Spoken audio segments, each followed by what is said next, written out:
Welcome back mga kapuso.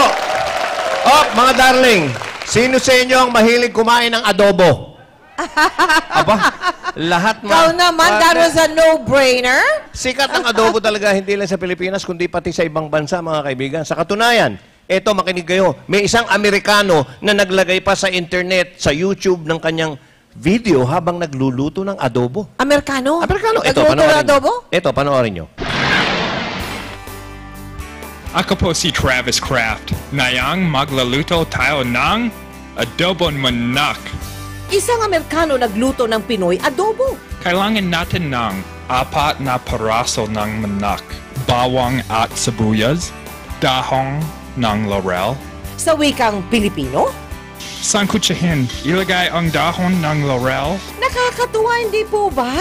At ang American adobo ni Travis Kraft pumatok sa YouTube. Habang ang iba sa atin ay nagpapaka-Amerikano, si Travis na isang Amerikano pilit nagpapaka-Pinoy. November 23, 2007, nang unang mapanood sa YouTube ang instructional video ni Travis na nagtuturo ng pagluluto ng adobo. Sa wikang Pinoy, nagkaroon ng mahigit 300,000 hits ang kanyang American Adobo video. At samot-saring mga kwento galing sa iba't ibang mga viewers ang natanggap ni Travis. Sa tagumpay ng kanyang American Adobo, sinundan pa niya ito ng isa pang cooking demo video, ang salo-salo. Ipinakita naman niya rito ang paraan ng pagluluto ng dinuguan. Isang Amerikano si Travis Kraft, nakapagtapos ng film at psychology nung college. Paano natutunan ng Amerikanong si Travis ang ating kultura, ang ating wika, ang pagluluto ng pagkaing Pinoy? Tara!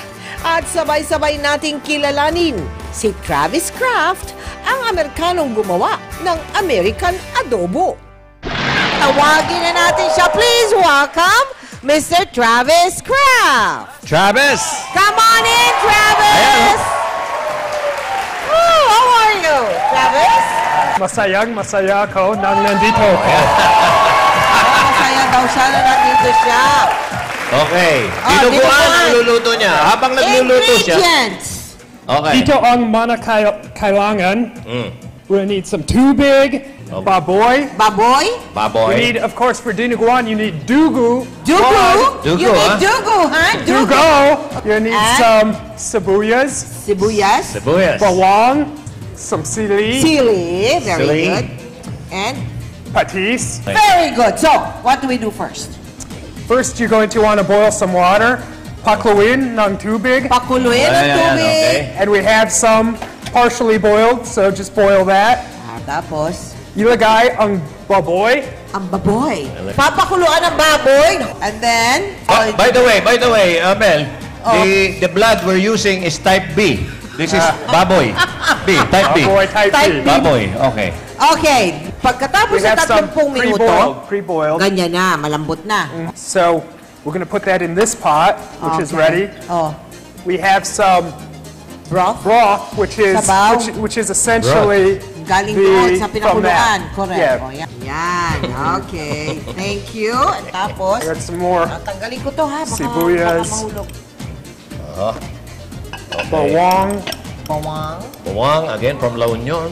Okay. and then And then- tapos sangkuchihin. Sangkutsahin. Saute, Alam niya. sangkutsahin. You know that word, huh? Sangkutsahin. Syempre, Okay. old word. All good. And then the part you guys have been waiting for, ihalo ang dugo. Ano? Halo ang dugo. Dugo. Ihalo ang dugo. Dahan-dahan. While you're doing that, Travis, sino nagturo sa'yo to cook Magluto the ng- Pinoy dishes? Magluto. Who taught you? Well, I'm self-taught. So I did it because I have a passion for Filipino people and Filipino culture. Oh, really? And why is that? Galing, ha? The Filipino people are very close to my heart. I've worked here a lot, modeling, Oh, is that appearing so? on shows, Ah. and Filipino people have really supported me. So this is like a thank you. Maraming salamat po. Okay. Kita nyo, O, tapos niyan, ano na? Lagyan ng konting Yan ang- silili. Ayan, silili. Okay. Konting lang. Konti lang. Damihan mo. That's Masarap enough. yung That's marami. enough. Patis. Let's just put Ano that nilagay in niya there. ng patis? Just pour that in there. Suka. Just a little bit. Just a little. Suka, don't forget. You don't forget the The suka. suka. Very important in dinuguan, hindi ba? Yeah, Okay. Faster There you go. with that. There you go. Because Tapos, kukulo-kulo-kulo-kulo na yan, Paloma. pwede nang haluin. Yun. Okay. Tapos, this is... ayan na. Ayan. This is Ayan the na. finished Woo! product Ang here. kanyang dinuguan. Here you have your chocolate meat. Pero, syempre, merong espesyal na kaibigan na kasama si Travis. Walang iba kundi kanyang special friend. Ba. Let's call in Imabel. Ayan si Hey, Travis! Oh, Imabel! it's my friend, my old friend. Hi, Imabel. Hello, Tita Mel. Hello po. Okay.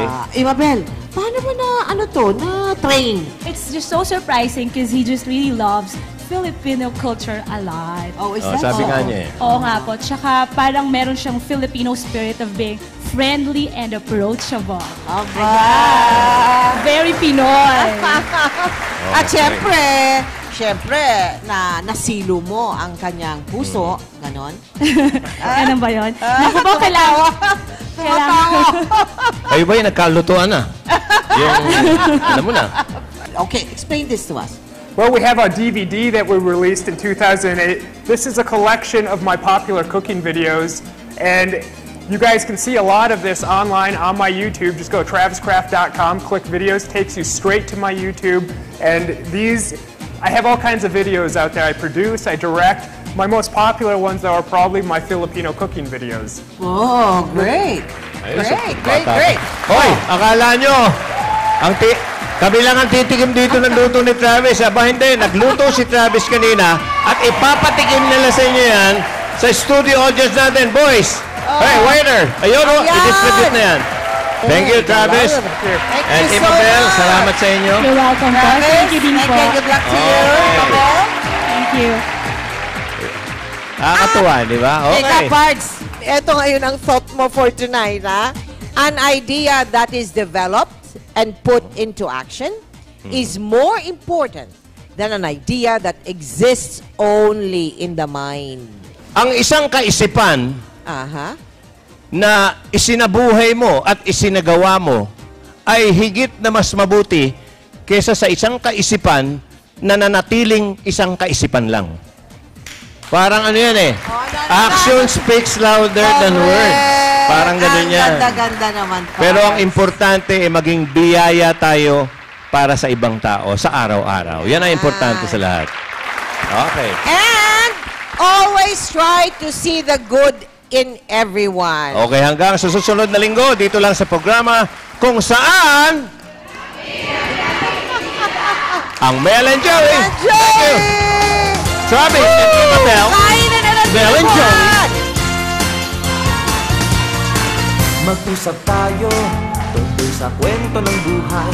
Ganun pala yun, yung mundong umiikot. Hanapin natin mga sagot sa iyong tanong. Kami karamay sa likaya at lungkot. May tawanan, iyakan, Intriga at chismisan, ngunit lagi mo lang